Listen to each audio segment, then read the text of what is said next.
Welcome to The Fight with Teddy Atlas, presented by Dynamic Striking. I'm Ken Rideout, joined as always by the voice of all combat sports and the unofficial mayor of Staten Island, the legend Teddy Atlas. Teddy, how you doing?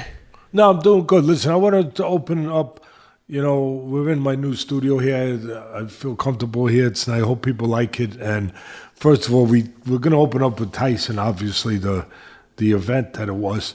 And, it got big numbers for Netflix, the whole thing. I want to say, first of all, my son has been after me saying, Dad, you gotta do more things with just the people like to hear from you. I said, really? And sometimes I don't know. No, Dad, they want to hear from you.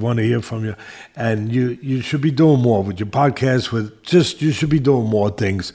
And so he talked me into last minute, Rob, and everyone helped me, and Eon and Stefan, they helped me out. But the last minute, he talked me into doing live streaming. Live stream, that's like asking somebody to go to the moon without a rocket ship. For me, live streaming, everyone knows pretty well that I'm a bit of, a little prehistoric. And so live streaming, it seemed like, come on, we'll never do it. And he said, no, we'll set it up, we'll get it done. And we only had like a day or two before the fight. So we do it. We do live stream. We got 700,000 people, that came out to hear me do what I used to do, the commentating on the fight. I did two fights. I did, obviously, the Tyson one, and then a tremendous, iconic, again, just tremendous fight with the two women, two great women, two great champions, Taylor and Serrano. But 700,000 people joined. Well, Teddy was right. We got to do it. We're going to do it again. We're going to have to figure it out. But you guys, and I hear people saying, Teddy, we want you back commentating. And again, whatever. But I hope you enjoyed it. I hope the people, the 700,000 that came out, that they had a good time hanging out with me for 2 hours, because that's about what we did, 2 hours. And I'm going to start this show by the way I ended that show, okay? And I include myself, okay? So I include myself here when I say this. Everyone who watched that and, bought into it, the whole thing. I know there was no payment, and most people are happy there was no payment. It was on Telex. There was no charge. But everybody who, got in and getting ready for, something magical, something historic, whatever, I just want to say the same thing I say to myself. Hello, suckers. Hello, suckers. Myself included. And I'm not, hey, look, they made a lot of money. But I did, for my bookie, I did say bet on Paul. The bookies were telling you way before you needed any pundits to tell you. Forget about what your common sense has to tell you. 58 years old, all that, whatever. But the guy was a special heavyweight fighter. So we said, but what if? All right, but it wasn't to be what if. But when the bookies make him, a 28-year-old kid who, used to be a YouTuber, and he's worked hard to learn boxing. He really has. He's come along. But really, he's still not of that level yet. But he is getting better. But when you got a 28-year-old kid who didn't even have amateur fights, that's had like 11 fights now, well-chosen fights. He lost one. And you got him as a 2-1 favorite on the betting line throughout Vegas, throughout everywhere, and there's a lot of money coming in. The bookies are begging you to bet Tyson. They're begging you. Matter of fact, I had to go and take an Alka-Seltzer after I told our good fans who I care a lot about, after I told them last week, bet Paul. I had to go take an Alka-Seltzer. I was upset. My stomach got upset. I was like, how can I be? And I like Paul. I like him a lot. I like what he's done. I like the American dream, what he's represented, how he worked his backside off to make a vision become real. become reality. A dream become reality. I love it. But, man, I thought about it afterwards. I got a headache. I was like, I just picked a 28-year-old kid who just took this up a couple years ago to beat one of the greatest heavyweights of all time, even if he is 58. But it was the only direction to go. You want to throw a few bucks, like I said, on Tyson by knockout, because that was about the only way it was going to happen? Fine. But before I delve into this, for what it is to delve into, I got to tell you, forget about how the reflexes get old, disappear. Forget about the reflexes disappearing with age and, the speed being diminished. Obviously his technique, he has no trainers really of any level. So that's not going to be top stuff. But the physical part, forget, we understand the damage that time can do. We understand that. You leave a car outside too long and you come back and the paint job's not good. And, there's rust, there's corrosion. Well, the same thing with the human body, right? So we understood that. For me, the most important thing was if it was going to be a shot, if there was going to be a shot for Tyson to do anything, being 58, and with all the understanding power's the last thing to go. Power's the last thing to go. George Foreman landed a punch at 45 on my fighter. I always straight about my fighter. We got knocked out in the 10th round after winning every minute of every round up until that point. Every minute of every round. But, hey, Foreman's great. He's special. But even at 45, he had been back fighting for a while. Pro fights. Top guys. He fought Holyfield. He had been back already, for a couple of years fighting. So it was obviously it's different. It's a different situation. But having said all that, if he was going to have any shot at all, if the magic was going to happen and the strength was going to come back to his body, he was going to rejuvenate himself physically the best he could for one shot at it, one last shot at it. The attitude had to be right. The mind had to be right.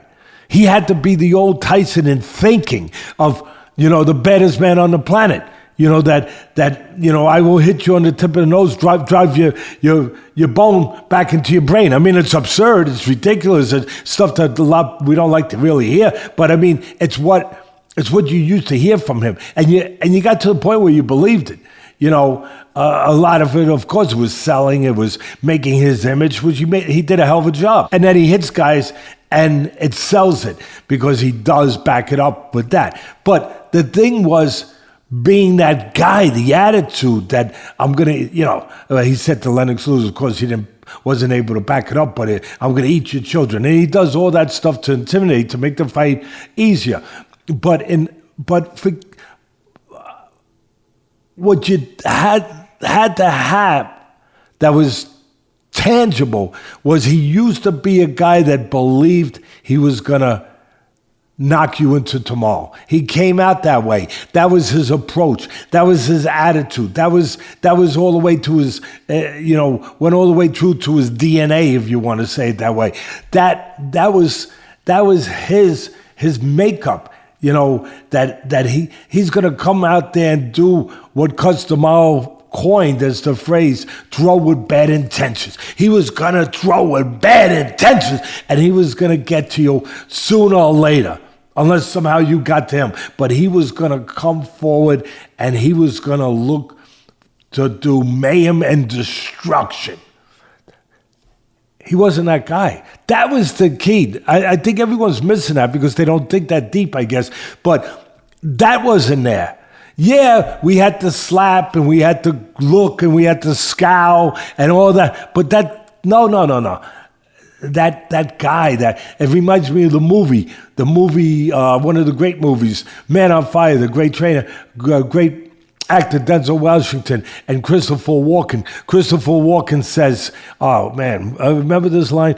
Christopher, Denzel's getting ready to go kill everybody that kidnapped the little girl. And he says to his ex-partner, who used to do that kind of stuff, right? He says to Christopher Walken down in somewhere in Mexico, right? They're in a car. He asks him to help him. And Christopher Walken says, but Grease, because his nickname was Grease, right? Greasy. He goes, but Grease, I don't kill no more. I'm done killing. I'm done killing. See, that now, of course, is metaphoric that I'm talking about it. Please, you maniacs out there, please, give me a break. But Tyson, that was Tyson. I'm done with killing. I don't kill no more. I'm done with killing. And then there was no shot for the things that we hoped, that we were believing and hoping we were believing with the build-up. There was no shot it was going to happen, because no matter what he had or didn't have physically, he had to have that. He had to have that attitude. He had to have that approach. He had to have that cause that I'm gonna get to you. He had to have that intent. That was not his intent. You could see it, because if it was an intent, even if he looked bad, he would have threw punches. There were no punches. You can't win whether you're Mike Tyson, whether you're whoever. You could be Spidey McLaughlin. I don't know who Spidey McLaughlin is, but whoever you could be. If they're in a ring and they don't throw punches, they ain't winning a round. They don't have a chance. You have to throw punches. So there was no chance because he didn't want to. You can't win without throwing punches. Someone should have told them. It's pretty simple. It's pretty simple. So look, I know people are sympathetic towards him. I'm not knocking him. I'm doing my job for you. I hope you understand that. I'm just pointing out things that have to be pointed out, doing my job that I've done for 30 years. Analyze things and put it out. Whether you agree or don't, that's fine.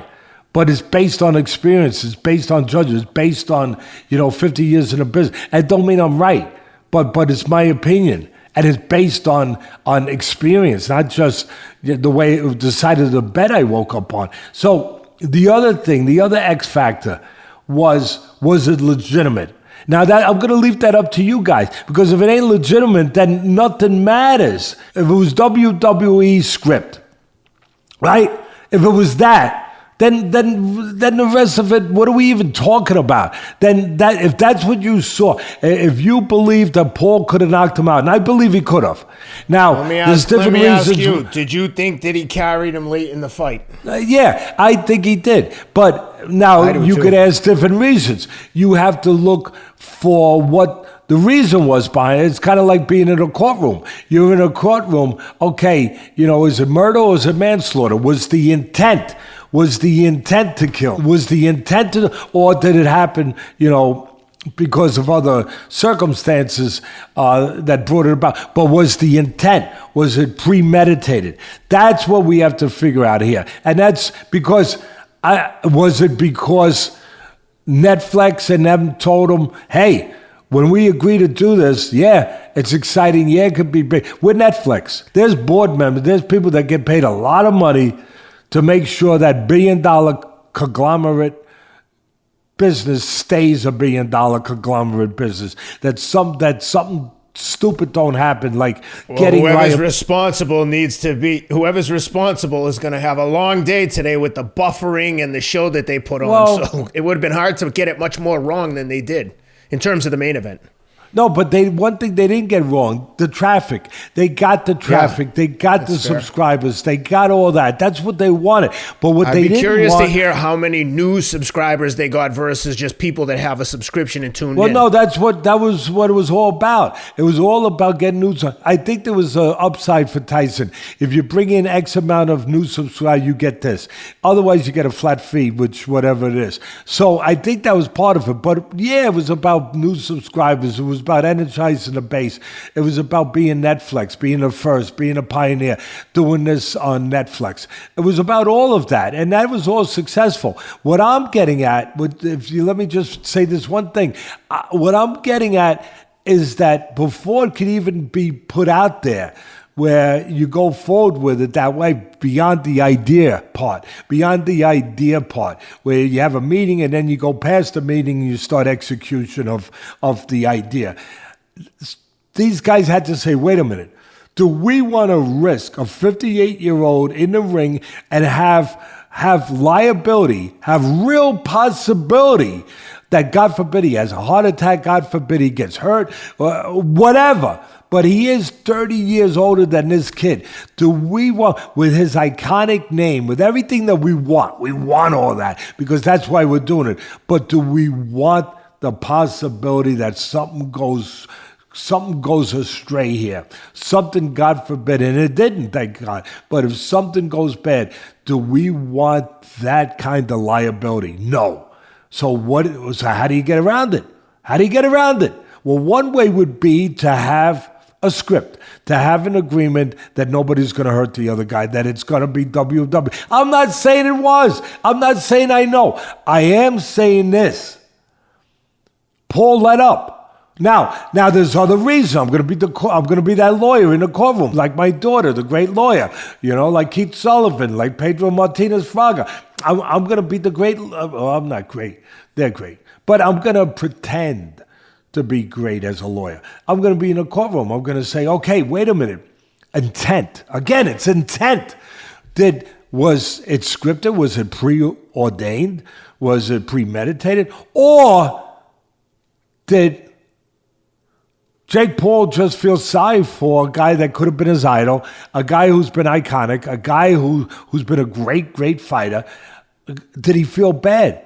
Did he just have mercy on him? Did he just not? Or, there is another or. Or was it that he was still worried, which I could understand, that even with him looking bad, even with all that, he's still Mike Tyson.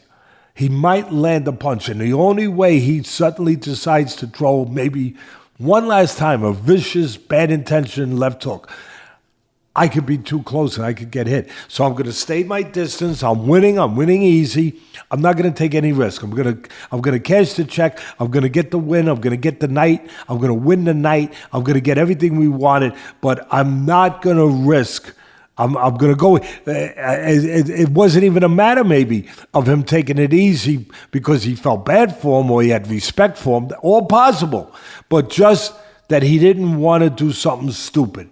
He didn't want to give Tyson a one shot that we all thought he had to land a big shot. So he played it safe. So it's one of those things. It has to be. But the main thing is Tyson. Yeah, we know physical that he didn't. His body looked okay for 58, all that stuff. But he looked old, and he just. Again, his attitude to be that guy. If his body wasn't that guy, okay, but his attitude wasn't that attitude because he had no chance. Even though we talk about, the punches, the last thing to go. Again, back to what made you laugh before. You can't win around if you don't throw the punch. If you don't throw punches. And I'd like to do a sobriety test or something on the people who do the punch numbers. I'd like to see where they even had 18 punches. Whatever the number was that they came up with. Ken, if you could do that, I don't know, look at your computer and do that for me. But I don't even see where they came up with that many punches. I didn't see that many punches thrown. Look, at the end of the day, Tyson was squared up. He was easy. When you square a guy up, your balance ain't there. You can hit him easy. He was always squared to a point, but not like this. Not like this, where his legs were squared up like that. I know he had a brace on his knee. I don't know what that was about. I have no idea. He did land a jab early. He used to be able to hurt guys with jabs. And I thought, okay, maybe I hurt him with the jab, but that was the last I saw the jab. That was it. It went into witness protection after that. I don't know where the jab went. We're still looking for it. Anyone see it? I don't know, because he didn't use it anymore.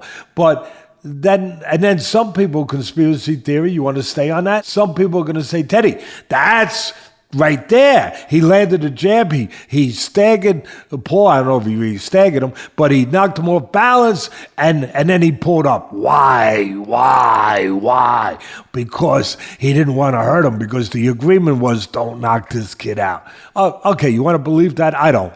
But if you want to believe, okay, I'm trying to do my job for you guys. I appreciate you come here. I want to give you everything that should be given to you to come up with your own thoughts and to put closure. If you need closure, maybe you don't need it. You're past that already. You went out, you got a few drinks that night, and you're way past closure. You're past it. You didn't have to pay for it, so you're not that upset about it. Look, Paul played it safe. Paul fought the kind of strategy I would have him fight. I'm not knocking Paul at all. I'm not knocking Tyson either.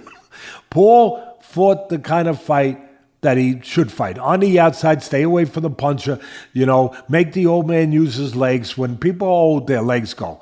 Make him use his legs. He couldn't use them. He couldn't close the gaps, right?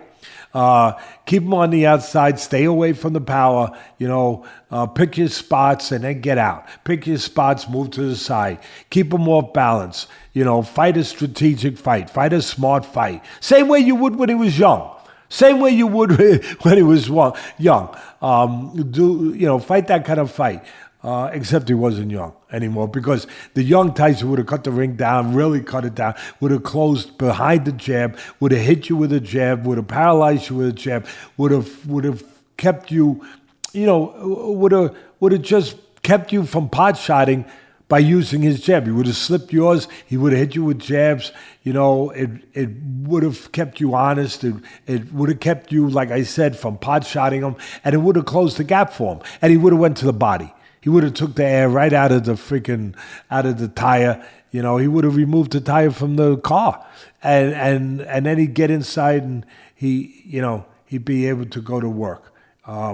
So I wanted you people to get what you came here to get. I know you're coming here to get the breakdown from that. That's I tried to cover it well. Again, I appreciate the hell out of my son getting me to do that, Robbie and Ian staying up late with me, Stefan. But I appreciate all you. 700,000 people came out.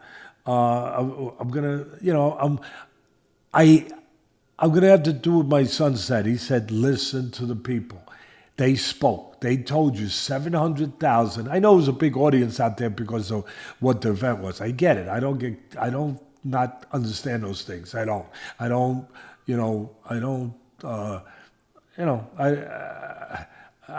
in Realville. You're in boxing, you don't move your head, you get freaking hit. When you grow up in boxing, you live in Realville. So I live in Realville. But he's right. I'm listening to you. 700,000 came out. So you're telling me something. You're telling me maybe do more of this. Maybe do more of this. I'll finish by saying there's smart people like Dave Portnoy, who's a genius businessman, who's got Barstool, Sports, who built up a tremendous empire there with that, and he likes to gamble. He came on. He had a short video. Someone showed it to me. He said, "Hey, I've never been more sure of anything in my life. I'm putting a hammer down on Paul. I'm sending it in. I'm sending it in." He was right. My guy, my partner over at Pro Box, him and Chris Algieri, Paul Molinaggi, give you credit, Paulie. You put a short video out that day, and you said, "Hey, look, you guys are fooling yourself if you think Tyson has a chance. You're fooling yourself. There's only one ending here, and it's not going to be good for Tyson." Finishing on those words, ending. See, that's important, ending. Yeah, he won. He won every way to Sunday, right? He won easy. But the ending, could that have been different? Yeah, if he followed up more. And then again, I went over it already. I'll finish with this. Well, we agree to that if he followed up more, he could have ended it differently by knockout, whatever whatever. Again, why? Why? Because there was an agreement, because he respected him too much, because he was afraid of making a mistake. One of those things. Whatever it was, at the end of the day, they could have, The opportunity was for it to be a different ending. But look, people love Tyson. They're sympathetic. Oh, we felt sorry.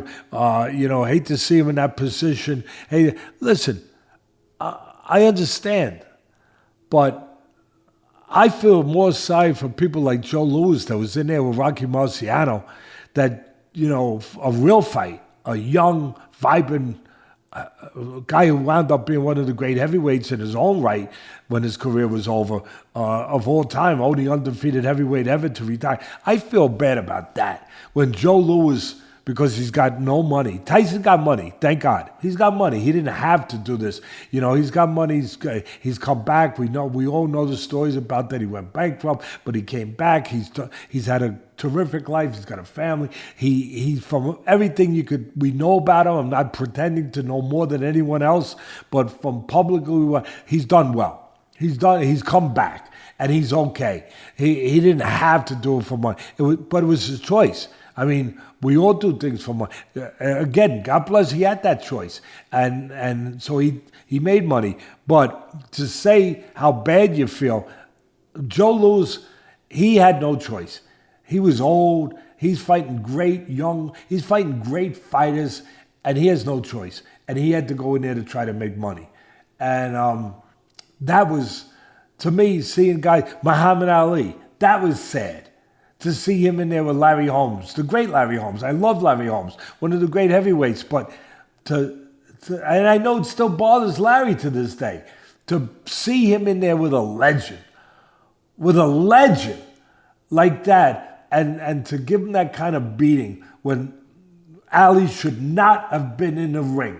Should not have been in the ring. And again, to be in there with a guy who's a young, up-and-coming fighter, a guy like, Holmes at that point was already champion, I guess. Yeah, he was already champion. So to be in there with that I felt bad. That was, you walked away really, truly, if you care not only about boxing and the history of boxing, but if you just have a heart in your chest and you care about people, you walked away sick seeing that. This was different. This was different. Yeah, people say, I felt bad. He looked at the end. No, but he didn't get hurt. Thank God. He didn't get hurt. It was his choice to go in there and under more controlled circumstances, not with Rocky Marciano, not with Larry Holmes. Thank God. Thank God. So anyway, I don't know if I have any more to put on it. I think I covered the way that I would hope that would satisfy the good people out there, and even the people that aren't so good. I hope it satisfies all, and I'm only kidding. I don't know any of you that aren't good. I think some of you are a little whatever, and that's okay. What are you going to do? I mean, it's, like I said, we all have our choice of how we behave, what we do every day, and it's yours, it's our choice. My choice was to try to lay it out there the best way I could. I think if people would have paid for it, they would have been more upset. But they didn't. They didn't. And that's good. But you got your money's worth just in the two fights before that. And again, you didn't have to pay. But if your time, your investment in time is money. Your investment in time to go there Friday night, to get with friends, whatever way you do it, and to watch the fight, to get in front of it was worth it seeing those fights with Barrios and Ramos. Barrios and Ramos, and then of course Katie Taylor, the great Katie Taylor against the great Serrano. What a fight! What a fight! I mean, what a fight! Let's jump into the draw first and save I think the best for last. We'll save Serrano and Taylor, but let's touch on Mario Barrios and Abel Ramos fight to a draw. Awesome rumble, high-level fighters. What'd you think of that one? Yeah, I'm going to rip through it quick because I thought it was right to put more time on the first one. But listen, this deserves more time because it was a real fight. Exactly. A real fight. And it was a great fight. Terrific fight. Not as great as the women. Wow, the women stole the night. But terrific fight. Action all night long. Barrios needed to win on the outside. Ramos needed to get close. It took a few rounds for Ramos to get into gear, to start penetrating, if you will, to penetrating the distance. Barrios got a long jab. He's taller. He stood on the outside. He boxed. He used his jab well, controlled the range well. But then Ramos started doing what good fighters have to do when they're getting outboxed on the outside. Close the gap. And he started closing the gap. And he started landing, big shots. He when he got to his geometry, he was the man. His geometry was in tighter. When Barrios had his, I shouldn't say geometry, although I could say geometry, straight punches, you have certain geometry of that, but I meant to say geography. When Ramos got his geography in close, he was for the most part doing what he needed to do and having good rounds. When Barrios controlled the geography on the outside, he was having good rounds. It came down the stretch. It was a really good, tight fight. I didn't score it. Close fight.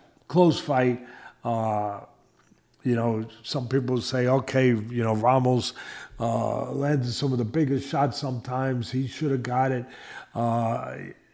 Look, at the end of the day, I don't see how you argue with a draw.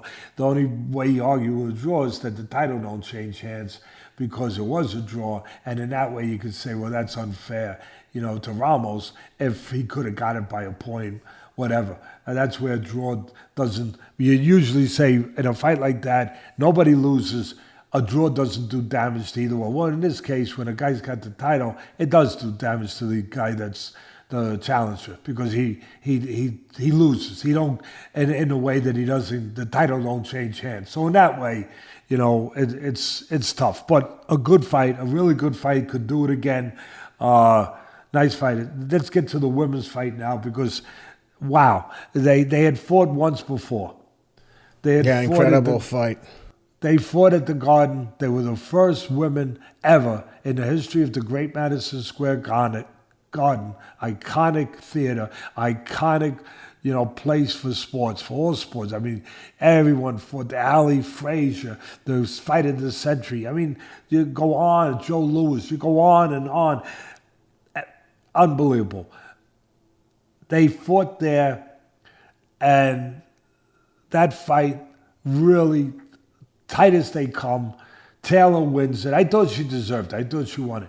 Really tight. She wins it. First time ever that women in Madison Square Garden is the main event. That was incredible. What a historic night. Now they do it again. The first thing I got to say is they're both getting older, and they've been in tough fights, especially Taylor lately, And that night, they both left something in the ring, that first night. And to me, it was going to come down to who had more left. But one thing, even with Ali and Frazier, when at the end they fought the trio in Manila in the Philippines, they had left so much of themselves in prior fights. And then they left maybe the rest of themselves in the Philippines that night. But there's one thing with those fighters that is always there. It's their character. It's their demeanor. It's what pumps the blood through their heart. It's their makeup. It's what they live for. It's their pride. It's their code of honor. It's all of that stuff.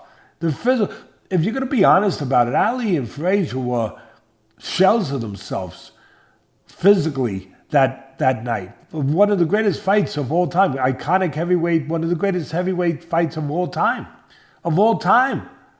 But they were shadows of what they used to be. But what was not a shadow was their courage, their character, their pride, their code. And it's the same thing with these.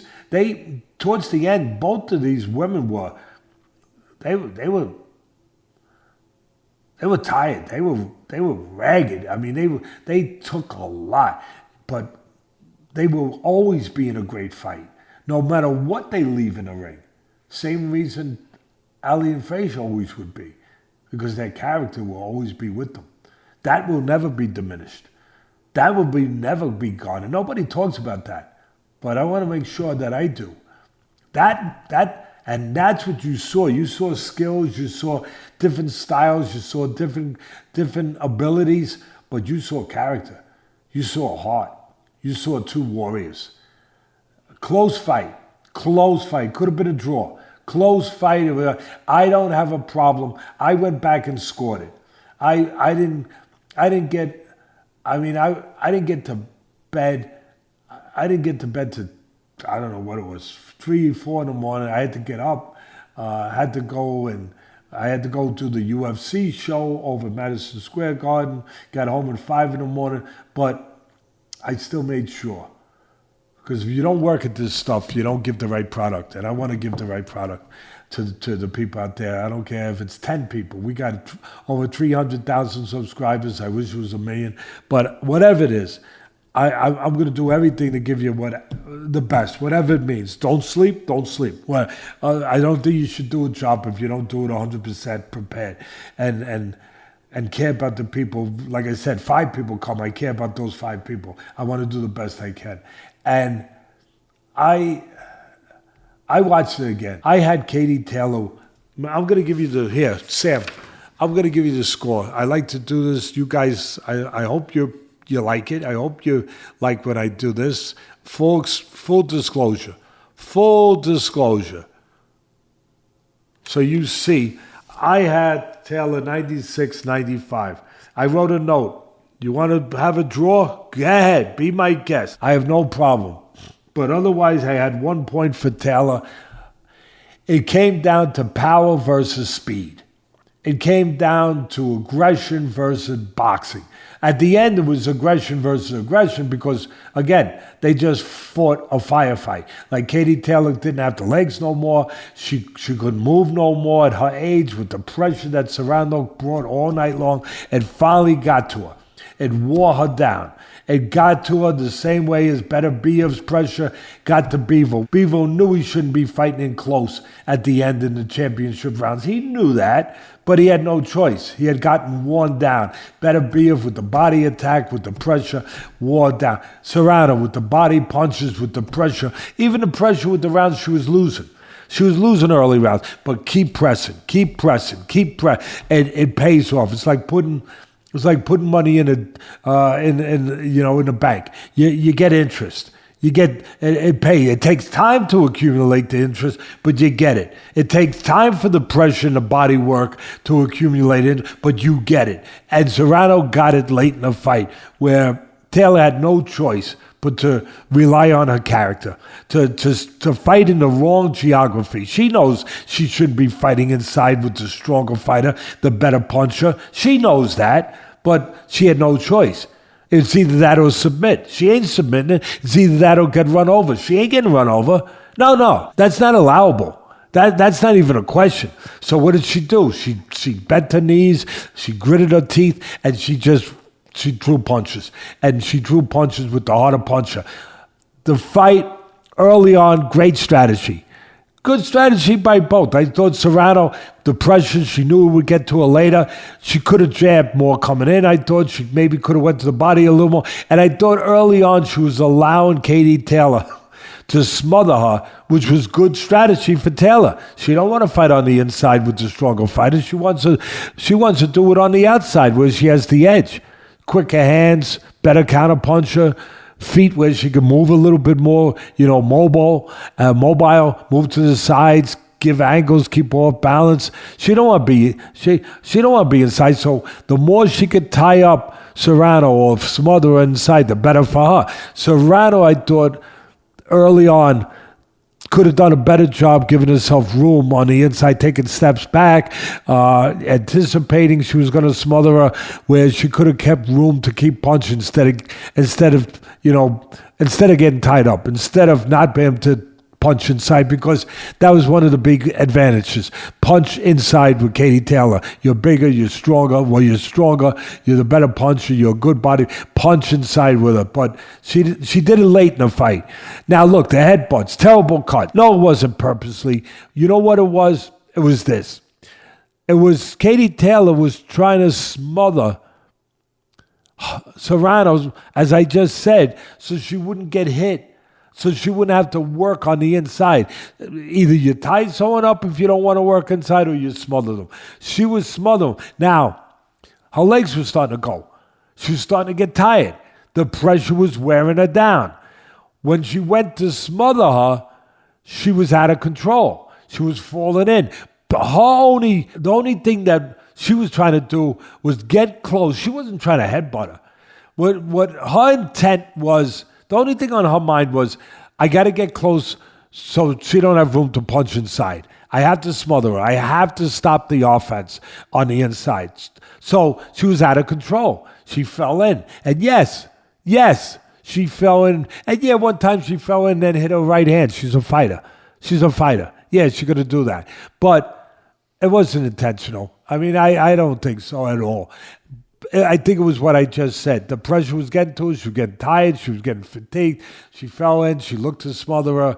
And she did smother for the most part. I thought those were spots where Serrano could have took a little step back and caught her with an uppercut and caught her coming in. I thought Serrano used uppercut well down the stretch, went to the body well down the stretch. I thought she could have done more with the body, more with the jab. Again, there was that 10-8 round that changed things. That made them a lot tighter. That round, I think it was the 8th round, the 10-8 round where the referee took a point away for headbutting from Taylor. I gave it a 10-8. I know the commentators, the guys that was scoring on TV, had it 9-9. But I made it 10-8 because he must have made it 9-9 because he must have thought Taylor won a round. I thought Serrano won a round. So very close round. There was a lot of close rounds. So because I thought Serrano won a round, I made it 10-8. At the end of the day, it didn't matter. It was a close fight. They wound up. I thought the judges did a pretty good job. 1 point. Same. Hey, look, almost the same as me. I had a 96, 95. Finish up by saying, yeah, I understand. If you like Serrano in that fight, I thought she should have won. She landed the harder punches. Pro boxing is about who lands the more effective punches, the cleaner, more effective punches. All right, but don't forget, Taylor landed a lot of clean punches. Maybe not as hard, but they were clean. They were effective. She landed a lot of right hands to southpaw killer against the southpaw Serrano. She landed a lot of jabs. She landed a lot of beautiful left hooks. And she put punches together. Her hand speed was the difference. Where Serrano was coming with the thunder, with the more explosive, heavier artillery. Katie, she had the Gatling gun. She was ripping off combinations. When she controlled range, she would get off. Serrano might land a big one if she could get close enough, and then Taylor would come back and land 5 punches. Bop, bop, bop, bop, bop, and then move away. Bop, bop, bop, bop, move away. I thought that was the difference. I thought the speed of Taylor, the legs of Taylor until she got worn out, the mobility of Taylor with the hand speed, the combinations. At the end of the day, it won the day over the power, aggression, pressure of Serrano. I thought at the end of the day, that's the way that's what won it. I believe for Taylor, really beautiful combinations, putting them together, and look, at the end, Serrano finally got the motor running where I thought early on she was not working on the inside enough because she was allowing herself to be smothered. She started working on the inside, and it paid off. That's what got her closer in the fight for me. She started moving her hands on the inside, keeping herself free, wasn't getting tied up, and she started landing uppercuts. She started matching the numbers with Katie Taylor, and they were harder. But at the end of the day, just you can't say enough superlatives about these two women. I mean, it's just their character, their everything, their code. You don't need to go to Webster's Dictionary, like I often say, to see what a fighter is. Just look at that fight. Just look at those two, their behavior, the way they conduct themselves. Next. Well, before we get into the next fights, I hope that you were taking your athletic greens, given all the lack of sleep over the weekend. For our listeners, if you go to athleticgreens.com/Atlas, you can take advantage of a special offer, 10 free travel packs with your first purchase. Athletic Greens is the all-in-one green drink. You take a scoop in the morning, consider it insurance policy for your body's health and immune system. I've been taking it every day for years, as has Teddy. They've been with us from the beginning. Made from 75 whole food sourced ingredients, the best way you should get all your vitamins, minerals, and nutrients is from whole food sources. That's what Athletic Greens does. Check them out at athleticgreens.com/Atlas. I also want to say, Teddy, before we move on, shout out to the guys at Dynamic Striking. If you're interested in learning from the best, go to dynamicstriking.com. Teddy's got an entire series on Dynamic Striking to teach you all the fundamentals of boxing. It's an excellent introductory course if you're interested in learning from the comfort of your own home.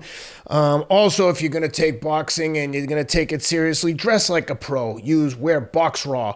Teddy's got a 36 collection there, 36 minutes to make life fair at boxraw.com. You can also check out Teddy on Wednesdays on his show with Paulie Malignaggi and Chris Algieri on Pro Box. Excellent podcast. Teddy's also got an audiobook called Atlas, From the Streets to the Ring, A Son's Struggle to Become a Man. There's the paperback version there. The audio version is available at Audible. And if you'd like to meet Teddy and myself and Rob and Sam, our two extraordinary producers, we'll all be on Staten Island this Thursday, the 21st of November, for the Dr. Atlas Foundation dinner. If you can't make it, you can go to the website and make a donation. Help Teddy help others in need all around the country and the world for that matter. The Dr. Atlas Foundation dinner. Let's jump over to the UFC. Madison Square Garden, you already said it earlier, world's most famous arena. Let's start with some of the undercards and work our way up to the co-main and then the main. We'll start with wrestling extraordinaire Bo Nickal. Big step up in competition against Paul Craig. Paul Craig's known as a wizard on the ground, and Bo Nickal seemed to acknowledge that by not even attempting a takedown. Completely stand-up affair. Crowd didn't necessarily like it, chanting at times overrated about Bo Nickal, but Bo Nickal showed his intelligence and toughness, kept it on the feet, avoided danger with Paul Craig on the ground, and got the win. Took a step up in his development. How'd you like that? What'd you think of the strategy from Bo Nickal? Yeah, listen, I work with a couple of the great ones, with Paul Felder and Chael Sonnen. They know more than I ever know about the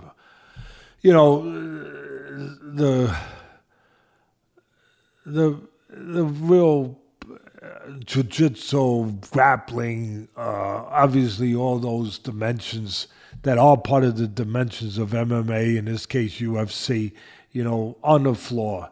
Obviously, my expertise, if I dare to use that word, is striking. I'm pretty good at that. The striking part. These guys, I figured that I would have to only be going to Chael and Paul Felder after this fight because I thought that there would be probably more in that area, the area that's not my area, on the mat.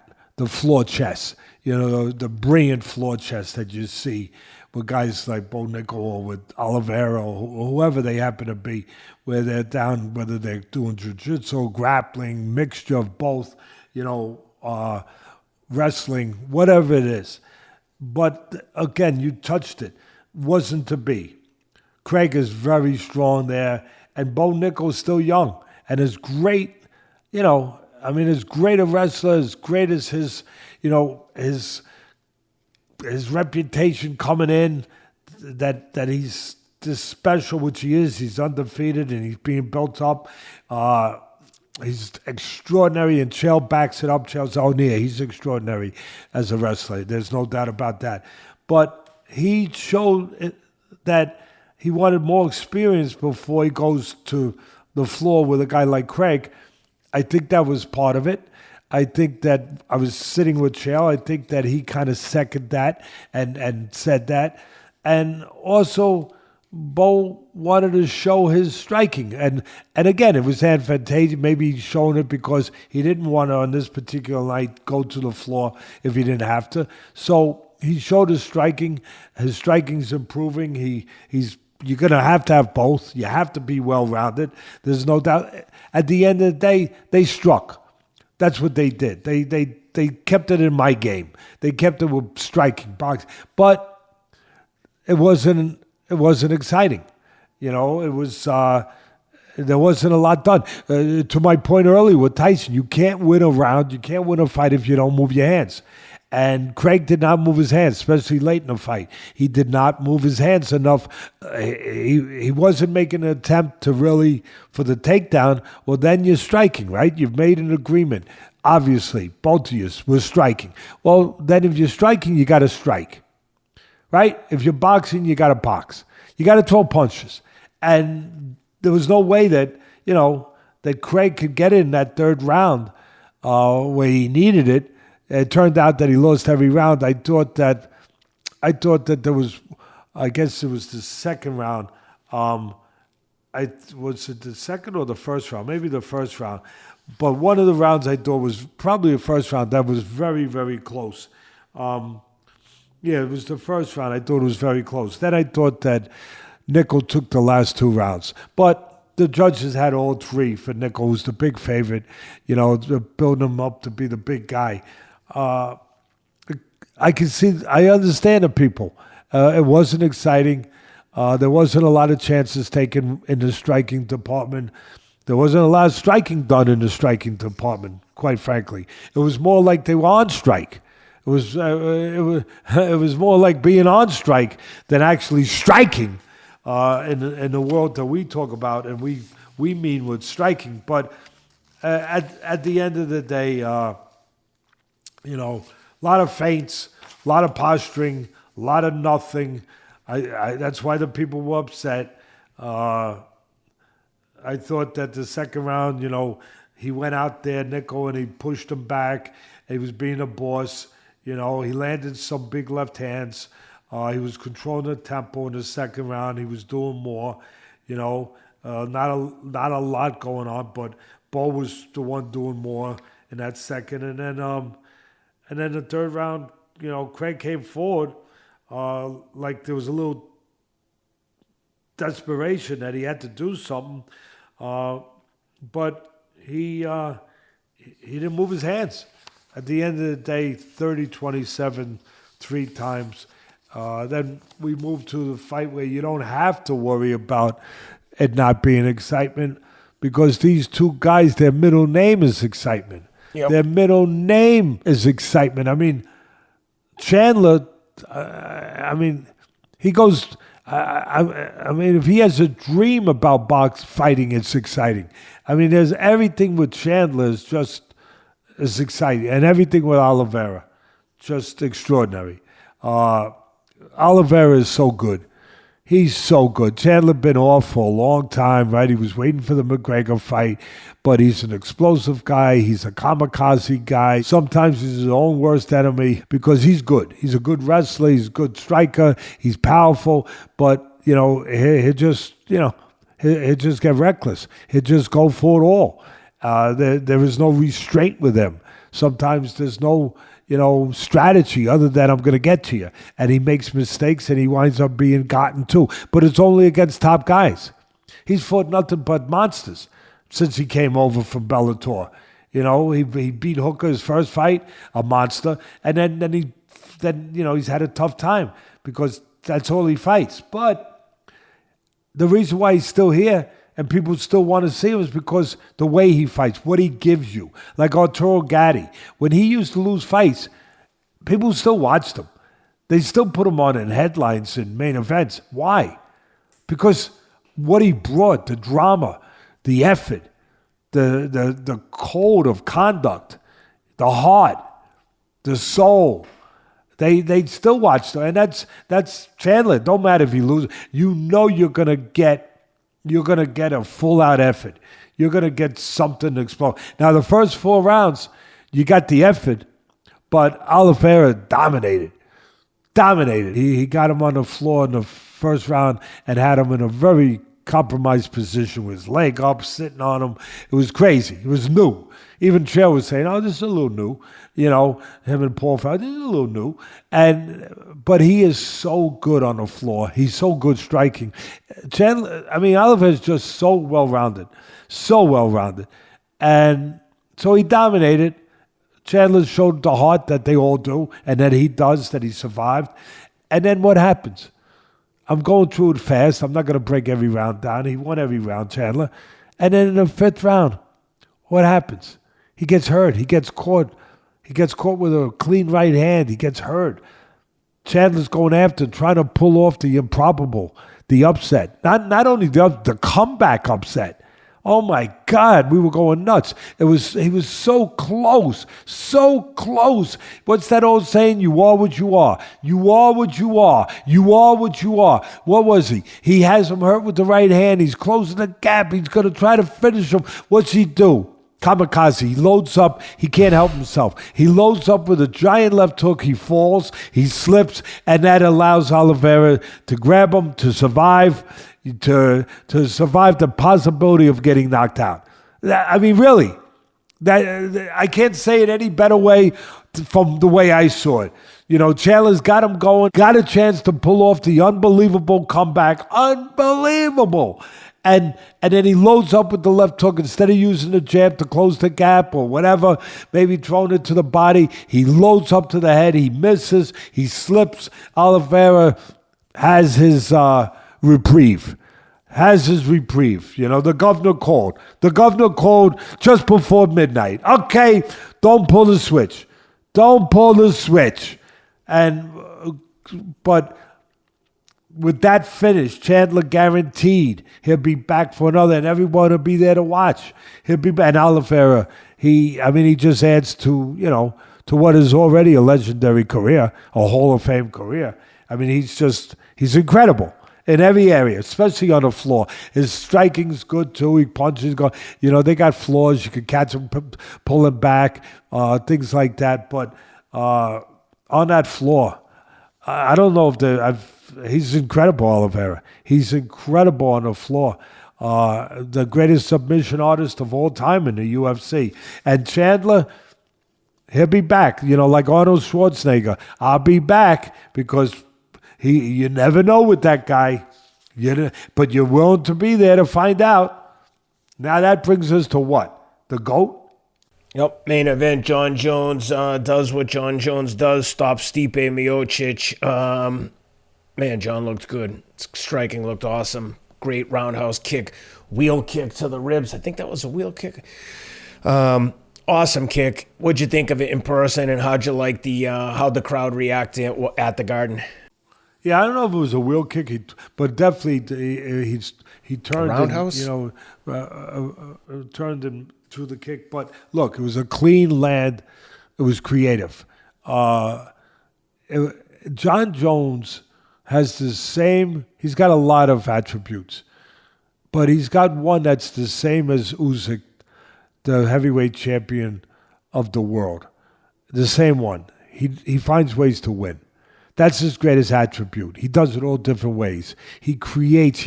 You've heard me say it. I'll say it again. I said it on the air on ESPN the other night with Chael and with Paul Felder. I'll say it again. He's Jimi Hendrix. He creates his own strings. He plays the guitar different, upside down. He's Louis Armstrong, plays the horn different. He hits notes you never heard hit before. He creates his own music. Customato, my mentor used to say, Teddy, the special ones, the great ones, they make it up as they do it. And that's what he does. He just finds a way. I had said going in, I was handicapping a fight with all these great guys. I said, of course, I picked Jones, but it wasn't hard to do that. big favorite.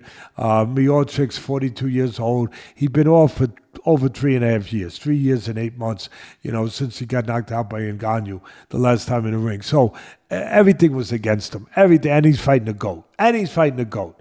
So everything's against him. But I picked Jones, and I said, I'll tell you why I'm picking him. We know that Miocic's the greatest UFC heavyweight of all time. We know he's a really good striker. He can't be on the mat with Jones. You don't want to be on the mat with him. But striking, that's where he would maybe have a chance, right? That's where he has a chance. But I said, I don't think he's got a chance for this reason. We're at Madison Square Garden, so what does that make me think about? Made me think about Ali Frazier, the fight of the century. Ali had been coming back.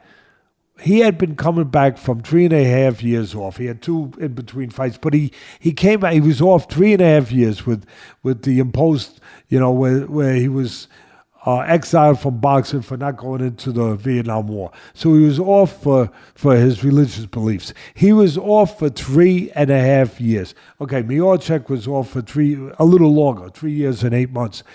What was missing when Ali came back? He still had the great character. He still had this. He had that good hand speed. But his legs, he wasn't able to float like a butterfly anymore. He could sting like a bee, but he couldn't float like a butterfly anymore. That's why I picked Jones, because Miocic wouldn't be able to use his legs at 42, 3.5 years, a little more away. I didn't think he'd be able to come back and use his legs. And I thought that if he had to stand in front of the GOAT, he was going to have a problem. I didn't know what it was going to be, but I knew that it would be something because he's creative. He'll find something. You can't stand. If Miocic was going to win, he had to be able to give angles and use his striking ability, which is very good. Good right hand, good body puncher that he showed against DC in their second fight. I mean, he would have had to be mobile and keep more balance and pick spots. He couldn't stand in front of him. And Jones could get you in so many ways. He got him in a spinning back kick. Yeah, I was going to say, there's a slight difference between a spinning back kick and a wheel kick. So before I get mauled in the comments, he got him with a spinning back kick is what I think that they're describing as. I'm no expert, but I think it was a spinning back kick. But look, at the end of the day, there's one thing that I said in a post-fight with Chael and Felder. I said, there's one thing we're not talking about here with Jones that we really would be wrong not to talk about it. And I would be in that, coming from the boxing world. His jab. No one talks about it enough. Yeah, we saw the kick. We know how great he is on the floor. We know all of that on the mat. But his jab. And Chael is so smart. So is Felder. But Chael said, yeah, you're right. And I said, he never misses. I said, you don't throw it enough. I'll be the first to say it. He could throw it more. Or maybe that's his genius, that he don't want to throw it too much because he don't want you to be able to time it. He don't want you to know about it. And when he does throw it, it's got that element of surprise. It's even more efficient. It's even more effective. Maybe that's part of his genius. I think he could throw it more. But what a jab. What a jab. It's long, it's straight, it's accurate, it never misses. It never misses. And what do you think Chael says? Chael says, I don't know if I've ever seen him miss a jab. Now that you say it, now you say that, I think Felder said it too. Now that you say that, I don't know if I've ever seen him throw a jab and miss. Everyone misses a jab. Not him. I haven't seen him miss it. I haven't seen as many as Chael and Felder have in that world. But man, this guy's jab sets everything up. It puts you where he wants to put you. It can discourage you. It controls you. Everything. And he puts pressure on. He puts steady pressure. He's the boss. He's the GOAT. He behaves like the GOAT. He comes out like the GOAT. He's putting pressure. You're not putting it on him. He's putting pressure on you. Slowly, surely, he's putting pressure. He's making you feel that pressure. He's making you feel like you're in there with the GOAT. And he's got the genetics. What's he got? 1 or 2 brothers in the NFL, whatever it is. Yep. I mean, he's up here. That's what really, at the end of the day, lets him use all those great physical traits they're able to be used because upstairs. He's special, and he's a pretty good dancer. He's not a bad dancer, you know. He did that Trump shuffle, whatever that is. I don't know. By the way, I wanted to ask you, how was the pop when Trump came in? It looked unbelievable on TV, but what was it like in person? No, listen, it was like you. I mean, it was enormous burst of energy. The walls were shaking. I mean, you had the whole Madison Square Garden rocking. You know, it rocks when there's certain things there that get everyone excited. Well, this thing there got everyone excited. Like whether it was back in the day, it was the Rolling Stones, or it's the great fight, and there's a knockdown. The whole place roars. The whole place erupts. That's what it was. Well, it was that same thing. It's been in those kind of moments.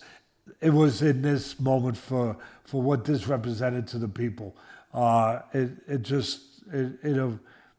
erupted. It felt like the walls were shaking. The nicest thing of it all, I never want to talk politics.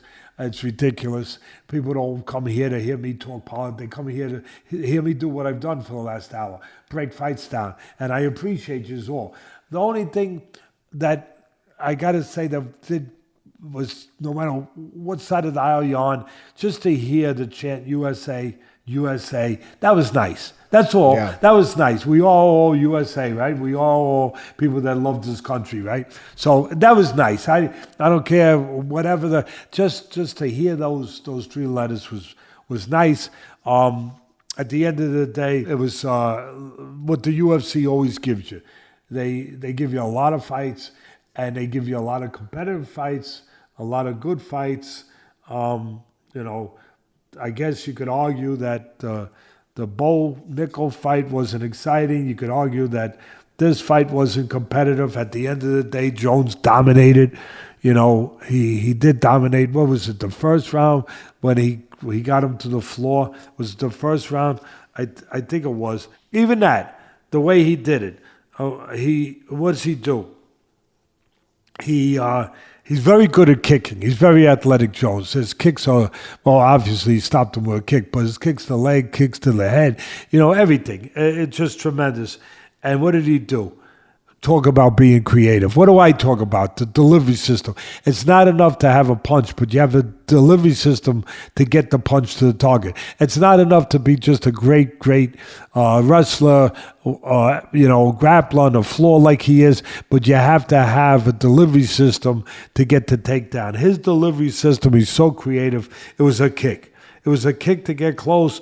When Miocic blocked it, what did it do? It set up the takedown. Which he then obviously got him to the floor. So he was pretty much in control all night. He got the third round knockout with it wasn't a left hook, but it was a left heel. I never thought I'd be saying that. It was a left heel to the body. That's definitely was vicious. Well, that's it for the UFC, unless you got anything else to cover there. Otherwise, I wanted to get into the fights from the zone over the weekend. Yeah, we want to give the people everything. At least you have the choice of what you want to hear and what you want to. You can look at the time codes. You can choose which ones you want to hear. A lot of you probably just wanted to hear the Tyson and whatever. But I want to make sure you get whatever I think was out there that you could be interested in. It was a fight at Riyadh's season. They've been putting on great fights. Turki Al-Sheikh over in Saudi Arabia. Well, he's putting them in London. He's putting them in L.A. He put them with the Crawford fight. He's putting them in a lot of places now. But it was a Riyadh season. This was Oscar De La Hoya's turn to be the promoter. There be the lead promoter in Saudi with Turki Al-Sheikh. It was a nice, it was with a nice tone of Spanish tone, Latino tone to it. Latino fighters, Latino fans are such a big part of boxing, the history of boxing. So it was nice for them to have their night over in Saudi Arabia, and it was, you know, they put good fights on. They put on good fights. Yep. And let's kick it off on the undercard with Arnold Barboza beats Jose Ramirez in a 10-round decision. How'd you like that one? I thought it was a really good fight. Two highly skilled guys. Good fight. Barboza, it was a big night for him, and he pulled it off. He pulled it off with the former champion. Ramirez getting a little, you know, we all do, getting a little long in the tooth. Is that fair? A little bit. Barboza had the right fight plan. You know, he was smart. He knew exactly what it was that gave him an edge. It was to stay on the outside, you know, being longer, using his jab, making sure that he made it hard for Ramirez to close the gap, to get into striking distance. He had a marvelous fight plan, Barboza. He really did. Stayed on the outside, controlled the outside. Only way Ramirez was going to win was to get close. And he started getting close. He started getting close in some rounds, but it took him too long. It took him a few rounds to get the engine going. And even when he did get it going, you know what was his problem? He looked like a guy revving up the engine in the driveway, but it never gets out to the road. Like he was moving his head, looking like he's got to get in. He knows he's got to get in. He's not going to win on the outside with the guy with the longer jab, Barboza. Very disciplined fight plan. Very, very disciplined. He never went away from it. He kept his discipline. He stayed on the outside. He used the jab, set the table, ate with the right hand in spots, you know, put punches together in spots, but was consistent with that, with two things: using his legs to keep outside and using his jab to make sure he kept control of that outside. And Ramirez, he had to get close, and there was spots there. He's moving his head, and he's revving the engine up like, you know, like he's going to pull out, and he never, or pull in, and he never pulled in. Like he never quite closed the guy. Few times he did, but not as often or consistent as he needed to. Too often he was that guy in a car revving the engine, never getting out on the road, never coming forward, never getting there, never quite. A lot of movement, but he never really got there. When he did get there, he had better rounds. He won rounds. I thought he needed to use his jab more to try to nullify Ramirez's jab. I thought he needed to go to the body more, not Ramirez's jab, to nullify Barboza's jab. I thought he needed to go to the body more, but it's hard to go to the body if you can't get close, you know, and the guy's keeping you on the outside. At the end of the day, I thought that, you know, it was a good fight. And I thought that both had the edge. They had it, 97, 93, 96, 94, 96, 90. That's about what I had it. That's right. That's what, you know, again, I had it in my head. I didn't score it. But what put the icing on the cake was the last round. He won the 10th round. Big finish for Barboza. He did what he had to do. He was really hyped. And you can see it. I felt good for him because he started yelling like he was worried he wasn't going to get it. He was yelling, "Give me my respect. Give me my respect. Give me my," you know, as soon as it was over. And he got it. You got it. You got it, Barboza. You earned it. You got it. And you made sure you got it with that big finish in the 10th. Next, Tevin Farmer loses a split decision, razor-thin decision to William Zepeda, 95-94 on two cards, 94-95 on the third in favor of Tevin Farmer. How'd you like that one? Tevin Farmer not happy with the decision, obviously. Let me tell you something. That was a terrific fight. I give Farmer all the credit. But I also give Zepeda. This was a test for Zepeda, not an easy fight. This was the toughest fight of his career. This was that fight he was going to have before he ever could win a title, where he was going to have to fight a guy that didn't disappear. You know, his pressure, his relentlessness, that's his calling card. That's his thing. That's his MO. He keeps coming. Goes to the body. He throws a million punches. He gets in your freaking grill and he stays there. But he does it with certain guys he did it with, and he, most of them, for the most part, they evaporated. He, like the puddle I talk about on a hot July summer day, where all of a sudden the puddle evaporates. The sun beats on, and the puddle's not there no more. That's what he did to his other opponents. The pressure broke them down, not this guy.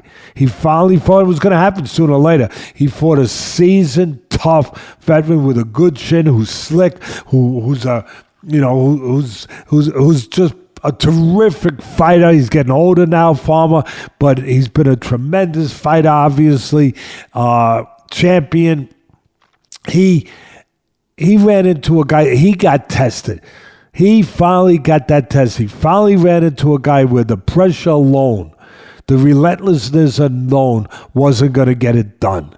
He was going to have to drive the car all the way home. It wasn't going to be one of these cases where, you just go to a certain point, then you put it on the flatbed, and then you take a nap, and the flatbed's going to take you home. No, he had to drive this car all the way home. And if he took his eye off the road, he was going to have a problem. He was going to have an accident. He wasn't going to get home. He wasn't. It was that close. It was that tight. There's no doubt. I see Farmer being upset. I thought Zepeda eked it out. I thought that he got dropped. Farmer dropped him. I think it was in the fourth round. He dropped him with a beautiful counter left. He does what he does. He's a southpaw. He's slick. He makes you miss. He counters. But he also fights with you on the inside. He can do everything. Farmer's different than he was when he's not young anymore. When he was younger, he used to be a bit of a ghost in there. Not always make the best fights. He was very hard to get to. He'd be all over the place. He used his legs more. Now that he's older, he don't use his legs as much. He moves his head. He does a little bit of outside and a little bit inside. But at the end of the day, he grits his teeth and he fights with you. Because he don't have the legs of a young man anymore. And now he sits down. He was never a puncher. Now he sits down, he punches better. And he dropped him. And not because he's a grenade thrower, but he dropped him because even if you're not the greatest puncher, and he is sitting down punching better now, Farmer, but when you catch guys clean because you're a great counterpuncher, you're going to have more effect. You're going to have more impact. And that's what he did. He slipped a jab of Zepeda and then countered. You had two southpaws in there. He slipped a jab of Zepeda and then he countered with the left hand. Very textbook. Nothing out of the... I mean, this was one of the counter moves you get taught if you have a real teacher training you. You get taught that. You slip the jab, you counter. Southpaw, orthodox, whatever. That's what it was. It was a very trademark, very, well-used move. But you have to execute it. He executed it brilliantly, slipped to the left, made the jab miss, and he caught him. Why did he catch him? I always talk about guys get caught because they do something wrong technically. Zepeda's going to have to learn. This was a learning fight.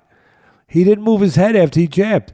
He drew his jab. He stood there, waited for the receipt. I don't know what the hell he was waiting for. But he got hit and he got clipped on the chin with a nice left hand from the southpaw, and he got dropped. But he behaved like a fighter afterwards. What we got to learn about Zepeda is that when he gets in there with a guy who's not going to hand it to him, who's not going to capitulate, who's not going to disappear, who's not going to be evaporated, who's not going to be, just run out of town with the pressure and the body work. But a guy who's smart enough, slick enough, veteran, experienced enough, tough enough, driven enough, he's going to make you earn it. He ain't going to say, okay, you get it because you never stop going. No, he's going to make you earn it. Like I said, he's going to make you drive that car all the way home. And that's exactly what Farmer did. It was a hell of a fight. It was a very interesting fight to watch. To watch this kid Zepeda, who's never been tested this way, who we didn't know. We knew he threw a lot. We knew that he came forward a lot. We knew he was a good body puncher. We knew he was in good condition. We knew all of that. He had an engine that kept going. But we didn't know what would happen when the other guy didn't go away.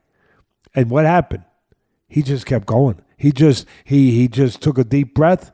He took a deep breath. He lost some rounds, no doubt about it. But he took a deep breath. He came back. He stepped it up, and he went right back at it. It's the kind of fight, if he's going to win a title, he's got to learn from it. He's got to improve in technical areas, especially after he jabs. You cannot jab and freaking stand there waiting for the receipt. You got to move your head. You got to move your head or use your legs to step out something. But you cannot do what you did. You got caught. And the funny thing about that was, I was taking notes. In the third round, Farmer caught him with two left hands the same way, but they weren't clean enough. But he caught him two left hands, counter left hands, the same way. And I made a note. I said, he's found something, Farmer. He has found something with this counter left hand that is being given to him by Zepeda. Zepeda's given him an opportunity to catch him with left hands. And Farmer now knows it. What happens? He didn't wait long. Fourth round, Farmer does it. He does it again. He throws a jab. He don't move Zepeda. Farmer slips it. This time he catches him cleaner, harder, and he drops him. Terrific fight. Farmer, at the end of the day, Farmer stood toe-to-toe, fought his fight. He fought Zepeda's fight right in there, right in the trenches with him, giving it as well as he was taking it. Zepeda was a little busier. Zepeda was, just had an edge. He was just a little more, a little busier. He eked it out. It was definitely a close fight, definitely a competitive fight. Farmer is at his best when he's on the outside and he can counter. Zepeda didn't give him that to his credit. Zepeda, for the most part, closed the gaps, made Farmer. If Farmer was going to beat him, he made Farmer beat him at his game on the inside. And Farmer almost did.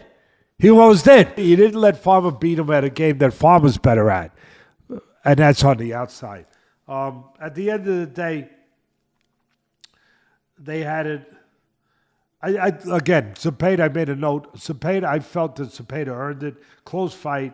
They had it split decision. Zepeda 95-94. Farmer 95-94. Zepeda 95-94. I can't really argue. I can't argue. I probably would have had it 1 point for. I didn't score it, but I would have probably been on the side of having Zepeda by 1 point. Real close fight. I could have saw a draw too. I have no problem with Farmer feeling the way he feels. I could have saw a draw. But look, the undefeated kid, did he get a little, favoritism to stay undefeated and set up a title fight coming up with Shakur or whoever it's going to be with? Maybe, but it was close. And credit to both guys. Zepeda really went through a tough fight. He showed that he does have what it takes to be a champion, but he's gonna have to improve. He's gonna have to learn. He's not a front runner. He's not a guy who's only thrown a lot when he's getting away with it. He threw a lot even tonight when he didn't get away with it. Even when he had another guy that was testing him in areas he'd never been tested. I was very impressed by both guys. Very impressed by Zepeda. But he's going to have to improve in those defensive areas. Yep. Well, that takes us to the main event. Gilberto Ramirez defends his WBA cruiserweight title and wins Chris Billam-Smith's WBO title, now to be the unified champ at cruiser. pretty one-sided here, unfortunately. I was hoping I like Shane McGuigan, who trains Billam-Smith. I was hoping to see a more competitive fight, but nevertheless, Gilberto Ramirez gets another title. How'd you like that one? They got to start teaching. Smith some defense. The guy is as tough as they come. They don't come tougher. They don't come more resilient. They don't recover better. He got hit so many punches. Oh, my God. He reminded me of Arturo Gatti, the way he would recover. I thought he was going to be gone. And then he would just recover. But he gets hit too much. He's too straight up. He's not as fluid. He's a different guy. He's a different guy. He's not as fluid as Ramirez. He's not as dimensional. Ramirez can use his legs. He's more mobile. He can fight inside. He can fight outside. He can give angles. And he used his legs beautifully to turn and to get to the side. It was a big advantage for him against Smith. But he also threw more punches. He also put more punches together. And he went to the body nicely. Smith did too, but he went to the body. I thought some well-placed body shots. But Ramirez, I thought he won 10 rounds. I could only give the first round and I think the 11th. I'm trying to find my notes. They're here somewhere. I got so many. But I think the 11th and the first I gave to Smith, but then Ramirez won big in the 10th. In the 12th. He put an exclamation point on it. He left no, let me just see my notes here, but he left no doubt late in the fight. He dominated the fight. If Muhammad Ali was fighting Billam-Smith, he'd nickname him the Mummy. Because no, he would. He did that to George Foreman, so I'm not making fun of Billam-Smith. I got nothing but respect and admiration, how tough he is, how gritty he is. Oh, my God. He is tough, and he's strong, and he's physical, and that's his fight. He tries to impose his physicality on you. But the Zurdo Ramirez was more sophisticated, was more, like I said, he was more versatile, more dimensional. He had other options. Smith's got no other options. He's got to impose his will and his physicality, or he's in trouble. And even though he was hanging in there and giving his all, it was a one-sided beatdown. But you didn't think of it that way so much because he was so tough and the fight was fought in such close quarters that, see, when a guy is dominating and it's a boring fight, he's on the outside, the guy can't get close, he's moving, and he's just dominating. It's like, come on, I have enough already.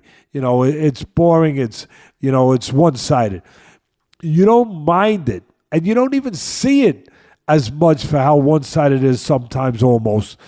When it's in close quarters, which this was for the most part, it's in close quarters, like a phone booth, and both guys are just having at it. They're having their moments, and even though the moments for the most part were all Ramirez, Smith had his moments where he would land a shot here and there. He punched with Ramirez. That was his best shot.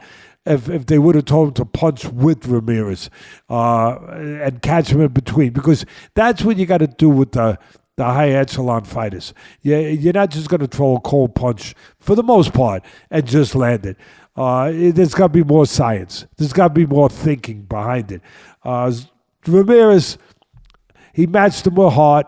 He matched him with punch output. He actually threw more punches. He even surpassed him, I thought, with punch output. But he really outclassed him with just being a better fighter, just being a more sophisticated guy in technical areas. How many times do I have to tell you what Customato used to say, Teddy, you get two guys that are tough. That's a prerequisite to being a fighter. You got to be tough. You get two guys, look, on a scale, they're even. And then one guy's smart. He goes up here. He becomes tougher. And that's what happened. Ramirez was smarter. He had more options. His hands were faster. He put his punches together in bunches, and he also had the legs to make those moves every once in a while to the side that Smith didn't have. Smith had the power. Smith is strong. He's, as I said, he's as tough as nails, but he's a plotter. I think the feet were the difference. He had the faster hands of Ramirez, but the feet. I don't think we should miss that. Nobody, of course, is going to, in the commentator, point that out, really, but I think it was his feet and his hands. The combination of the two was too much for Smith to ever catch up to. Because, Smith is a plotter. He moves forward like his feet are in cement blocks. He's coming at you in that mummy type, robotic type way where he is robotic. He's like a little stiff. He stands straight up. And that part of that is just him. I understand. Everyone's a different kind of athlete. Not everyone could be as athletic as, say, a Ramirez or as fluid as, say, a Ramirez. But he paid for that. He paid for being slow-footed. He paid for being robotic, for standing straight up. And he paid in the price of getting hit a lot. I mean, he got hit a lot of clean shots. Like I said, I give him 2 rounds. But, again, you didn't really say, oh, my God, this is, it was an exciting one-sided fight. It was exciting because, again, they were in close quarters. There was action going on. So even though it was one-sided, and really one-sided, if this was the same results of who had the edges in rounds and landed more clean punches, if everything was the same but was done in a different way, on the outside, outboxing the guy, just out-quicking the guy, if it was done that way, the place would have been booing. They would have been booing. Oh, it's one-sided, boo, boo, boo. But being that both guys were engaging, even though one guy was, doing most of the landing, it kept you invested. It kept you invested. And I don't usually say it's a really good fight when it's that one-sided, because it was that one-sided. I want to make sure it was that one. But people, I think, can lose track of how one-sided it was because it was also had an exciting element to it because of the way that these guys were engaging each other, willing to engage. Ramirez, even though he's well ahead, he's willing to stay right there in the trenches and get the better of it. He's 46-1, 30 knockouts. Now maybe he's 47-1. I don't know. And Smith was 20. Was he 21 going in? Yeah, I guess 21 going in with 13 knockouts. So now he would be 20-2. But Smith's got to improve technically for me. I mean, look, it depends who you fight. But if you're going to fight at this level, like I said, with guys that are more than just tough, yeah, you're tough. You're as tough as they come, but you also have to be technically up to it, in those areas too, if you're going to deal with these kind of guys. So you had Duarte. They were former stablemates. You had Duarte with Arthur Akhmedov, right? Who's the southpaw. Yeah, Akhmedov, look. 2 different styles, 2 different abilities. Duarte, big. He looked big. God, he looked big. He lost to Garcia, right? That's his only loss, I think. He looked big, strong. He's a good puncher. A little stiffer. Again, talking about robotic. He was a little more robotic, definitely, than Akhmedov. But he was able to get to geography. He needed the geography to be close. Duarte. He wanted to go to the body. He's the bigger guy. He wanted to impose his physicality. He wanted to make it a physical fight. So Duarte, stronger, physical. He needs you in front of him. Akhmedov, the southpaw, he was more mobile, a little more dimensional, not the puncher, not the physical, force that Duarte is. Not as physically strong. You can see it. Duarte looked bigger and stronger. I mean, but lot of heart. Akhmedov, whatever the hell your name is, I'll call you Arthur. Arthur, he was busier. He was putting punches together. He was able to get in and out, off to the sides, but he also is a fighter. And he fought with Duarte, even though, Duarte wanted him to be inside with him, where he could use his superior physical strength and power. Arthur really did kind of give him what he wanted. He accommodated him. He stood in front of him enough, a little bit too much, but enough where Duarte could have his moments to be able to land those bigger shots, being a bigger puncher. But Arthur won a lot of rounds. It was a close fight. I mean, the fight was close. The one problem I have, I don't really have a problem, I don't think. I'd have to watch it again. But I don't have so much a problem with Duarte winning. But I'm trying to see if I had the scores here. Yeah, I did. This is where I had a problem, okay? Again, with the judges. You shocked?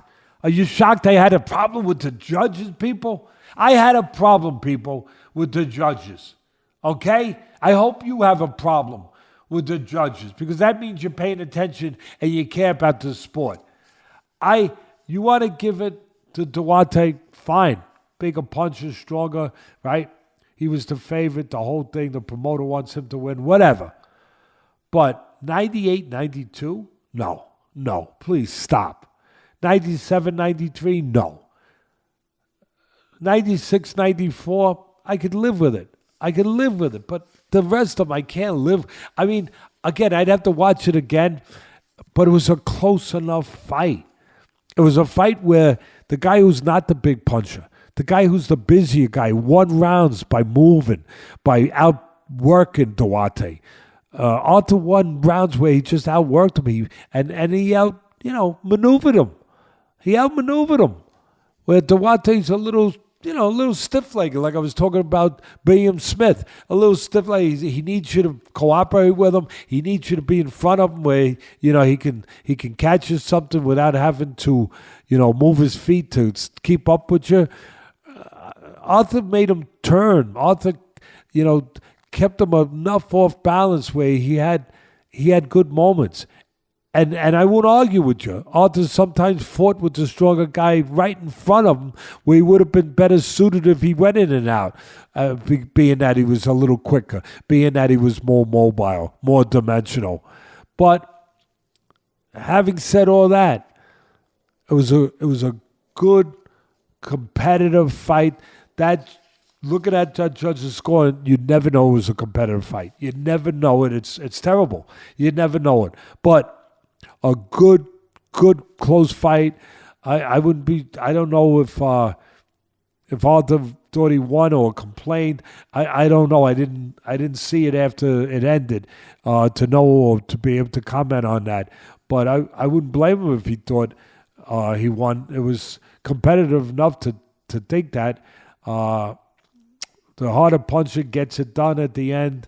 But the guy who was busier, the guy who, was a little bit, as I said, more dimensional, put up a hell of a fight. And he's been in there. You got to feel for Arthur because he's been in with Akhmedov.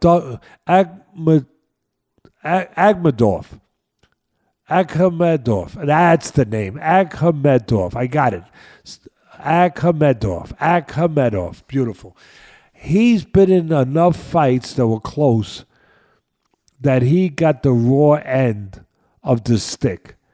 And he probably feels like he got it again. I don't know. He probably feels like he got it again. Again, I didn't pay enough attention to scoring it where I could really tell you other than what I just have laid out for you. I think that's the best I can do for you. But good competitive, closer fight than that judge had it. That judge shouldn't be judging. I wouldn't have that judge. But I think Steve Weisfeld, the kid that don't live far from my daughter in New Jersey, I think that he's the only one who had it at least within some kind of reason. I think he's the one who had it 96, 94. That now you can say what you were going to say, Ken, because now you can do what George Burns used to say and say, good night, Gracie. Well, great weekend of fights. Thanks for all the thorough breakdowns. Shout out to your favorite bakery on Staten Island. What's the name of the bakery over there that makes the great cupcakes? Holderman's. They've been around a long time. They're tremendous cupcakes. They're tremendous people. They're a great, just a great family business. Been around they're a landmark. They've been around a long time. Good business. Yep. Not today, Whoopi Smollett. Nice try, though. Well, I'm glad to see that everyone rallied behind the bakery in Staten Island. I'm not surprised. But, Teddy, big night Thursday night. I'll see you in New York. Can't wait to see you, the family, and everyone else, including Rob and Sam. If you're going to be in the New York area and you want to come hang with us, Thursday night, Staten Island, the Hilton Garden Inn on Staten Island, big Dr. Atlas Foundation annual dinner. Everyone will be there from the boxing world and the MMA world. So come hang with us for a good cause and have some fun. Teddy, thanks for doing this. Have a great week, and I will see you in 2 or 3 days. Yep, and for the people out there, when I started the show calling you suckers, it's all with love. I'm one of them too. And I'm only kidding. You watched the fight because you wanted to be entertained. You wanted to be hopeful that maybe you were going to catch lightning in a bottle of a former great fighter, right? Whatever. I'm with you. I get it. I understand. I get it. And by the way, the dinner is beyond sold out. We're beyond sold out. We're probably turning away 300 people that have come in the last few days to buy tables, to buy tickets.